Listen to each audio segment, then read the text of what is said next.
Hey everybody, Dockside Gamer here and welcome back to the channel. Now today I'm back in NightReign and I'm trying out the new Deep of Night mode that just dropped this week. Now I don't really know too much about it. All that I know is that some things are powered up. I haven't really looked too much into it other than that, and I'm very eager to try it out. So today I'm just going to show you the entire run. I'll jump in here and there for different commentary, but mostly it's just going to be gameplay.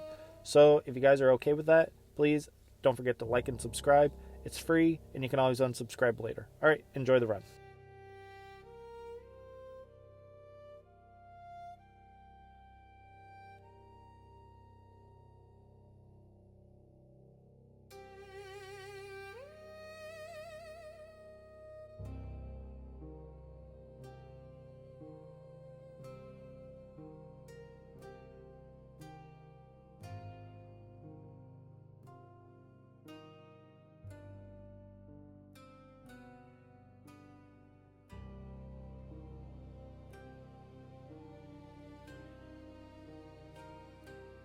So right here is the first difference I've noticed in this mode. You notice how this enemy I'm fighting is red? This enemy is significantly powered up, and they guaranteed drop an item. So every enemy in the game has a chance to drop an item when they are killed, but these types of enemies, they have a guaranteed drop. Now, if you notice that item on the ground, it has three different perks on it. Normally a weapon would only have one, maybe two if it's legendary. But now there are chances that items, no matter what rarity, have three perks. Two good perks and one bad perk. The bad perk generally isn't terrible. Depending on the rarity of the weapon, it can get a bit worse, that I've found since I've played a couple of these runs. That's the biggest change I've found in the difficulty of the enemies. So it can be a boss, it can be just a regular enemy too, that are this powered up version of themselves. They deal way more damage and they have a lot more health.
Now, as I go into these holy ruins, this is another big change that I've found.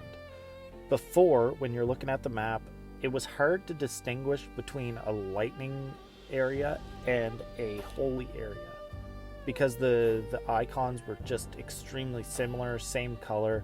You really had to look at it to make sure you were going to the right one. They changed that, so now holy, it has like an orange tinge to it, and lightning stayed the same. Now, as you can see, this boss, he is also red veined and stuff, so he's extremely powered up. And normally these bosses are extremely easy, but this time, as you can see, he's taking a lot of damage, and he is giving out just as much. Like, he's doing almost my entire health bar of damage. It's not easy. Now, obviously, this is my very first run, so I was kind of caught off guard by a lot of this. So I kind of make a lot of mistakes. I think I can just power through a lot of it, and I don't realize how powered up they actually are.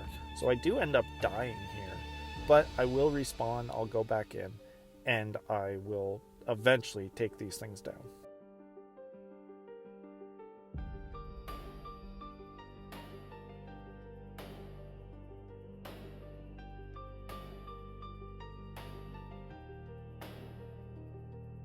So I respawn, and my teammates are done with the other ones, so I can actually have them support me in this fight. Now, if you notice, that's a red drop. That means that there's a red item there. This is a new tier of weapon. It's a unique weapon tier. It's on the same level as Epic, the purple tier, which you don't need to upgrade it. It just comes with the three perks, and one being a negative perk, and it's just slightly powered up weapon. I think it's really cool that they're bringing out this new tier of weapons, and they're bringing out the new perks. It definitely adds more to the game, and I can't say anything else. It just adds a lot more to the game. I find that you can really make a really good build in this game now based on the perks that you're getting. Even if it's like a negative perk, you can kind of cancel it out with some other positive perks. Something else I did want to bring up, the other changes that they've brought in that I've noticed so far is that normally when you're looking on the map, holy and lightning icons, they looked extremely similar. I think there was like a slight size difference within the icon. That's how you distinguish between lightning and holy. They changed that, so now holy has like a orange tinge to it, and lightning stayed the same. It's just an easier way to differentiate which one, because I found I had a hard time looking at that and discovering, I wanted lightning. Nah, this is holy. So I'm glad they changed that.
So while I'm kind of going through this next little area, I will talk about an update that they brought out earlier in the week. And I'm not going to go through each character change, but every character except Iron Eye, for some reason. I say for some reason, but Iron Eye is extremely powerful the way he is. So not much to change. But they have powered up every other character. I know for sure with Wilder, he does more poise damage with his claw shot now. So if an enemy has a shield up, he can break through it easier with his claw shot. So I thought that was pretty cool. And I think he gets a little bit more stats with a level up, or that might be Guardian. I can't remember. I quickly read through the list, but I honestly can't remember which one got the more stats. But they did, I would say, significantly power up every character. So I guess they're all on the same level as Iron Eye now, which I don't know why they would make one character just extremely overpowered. But that's besides the point. They have upgraded every character.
Alright, and we made it to Libra. So, if you've been watching this far, thank you very much. I really, really appreciate you guys watching and sticking this one out. If you guys like this kind of style of runs, please let me know. I'm open to just recording my runs, doing some commentary over it, and just uploading it with minimal edits. I'm okay with that. If that's something you guys like to see, please let me know. I would love some feedback. But going into the Libra fight, it's just the regular Libra. It's not the Everdark Sovereign version of him. So it's definitely an easier time with the bosses. Now, I say that, but these bosses are still a little difficult. And getting to them, I think, is the harder part of the runs now. They made everything a lot harder getting up to the boss. So I think they just left the boss difficulty itself alone. But I'll stop talking. I'll let you enjoy this fight, and I'll get back to you once we're done.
So yeah, that didn't really go the way I wanted it. We dropped. It went okay, but honestly, this fight is still half decently difficult. Libra is still a hard fight to go through. Now, I will bring up another new thing that they did bring out with this new mode. It's new relics. So they have these Deep of Night relics. I think that's what they're called. They're just extra relics you can put on. And if you look at your character's relic chalice, they have 3 extra slots. But they only count in the Deep of Night. So just be wary of that. That's all I got for today, guys. I really hope you enjoyed this run, and again, let me know if this is something you guys like to see, or if you'd rather just me edit down a lot of the in-between stuff and just show the boss fights with my loadout in the end. I'm open to doing that too. But again, I really appreciate you guys watching to the end, and I really hope you guys enjoyed this video. Alright, have a great day, guys. Bye-bye.